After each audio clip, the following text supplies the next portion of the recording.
دی وکړي وشپا پیرا دی وکړه د دې سونه فضیلت دی. وبه حدثنا شعيب بن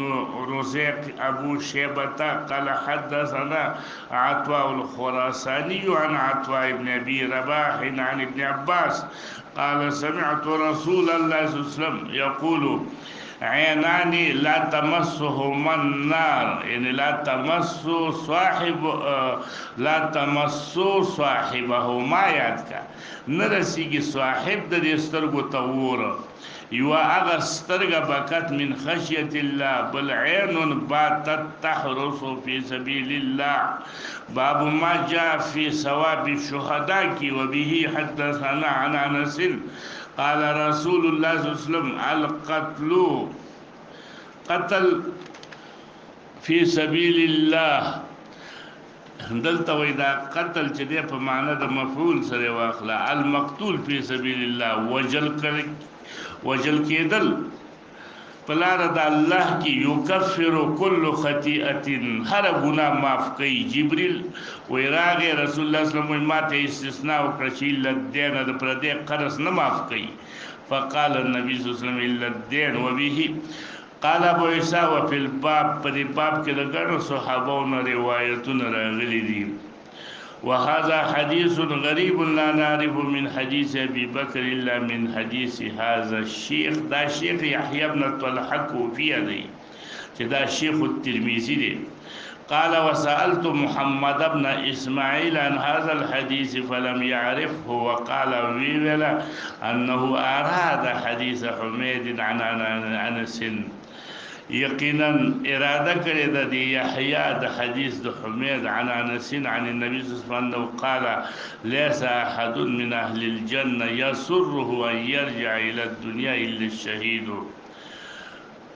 نو پدې کې وایي کې دې چې دغه حدیث مراد په کې خطا شو وهمنه دا روایت ذکر کړ. عن ابن كعب ابن مالك عن ابي ان رسول الله صلى الله عليه وسلم قال ان ارواح الشهداء في طير خضر مخکمن دارال چې عین د ارواح د شهدا چې دي دا به مرغانی کنه دلته وایي چې دا نه د ارواح چې دي دا په مرغانو کې دنه پرتی دي. نو تعلق من تمرة معنى ترعى وتأكل من تمرة الجنة فبعض ثمرة الجنة ميويد جنتنا. قال أبو عيسى حديث حسن صحيح وبه حدثنا عن أبي هريرة أن رسول الله صلى الله عليه وسلم قال عرض علي أول ثلاثة مراغله دي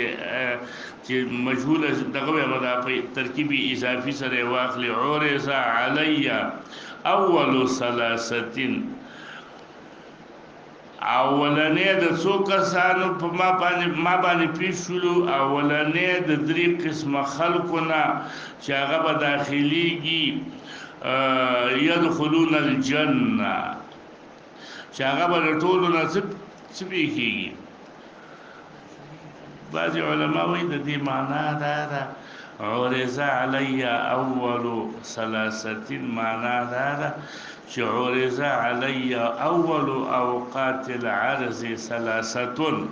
دا ثلاثه کوي نو به هغه په دغه معنا ده چې دا اولو اضافت مضاف الیه محذوف ده.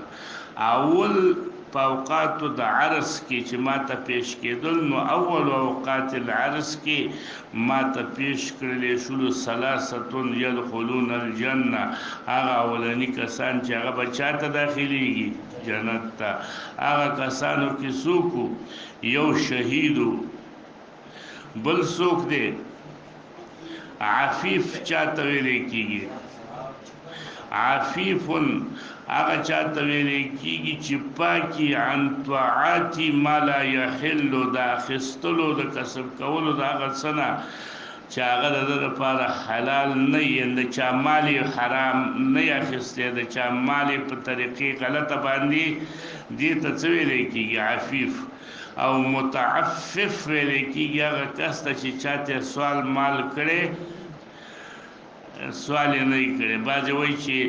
دا متعفف لیکيږي متنزه عما لا يليق به ځان ساتي دا غسنه چې یو چا مسلمان سره هغه مناسبه نه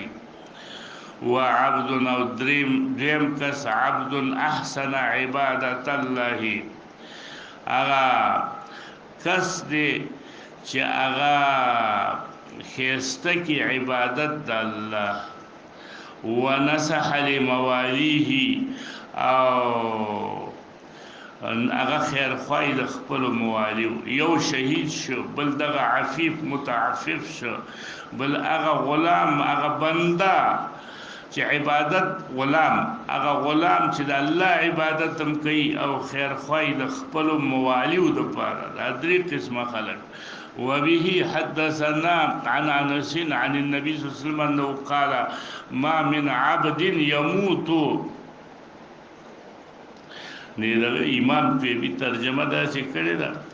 شعور علی اول ثلاثه ترجمه کړی دا چې دا اولنې لفظ چې دی اولو نو د دې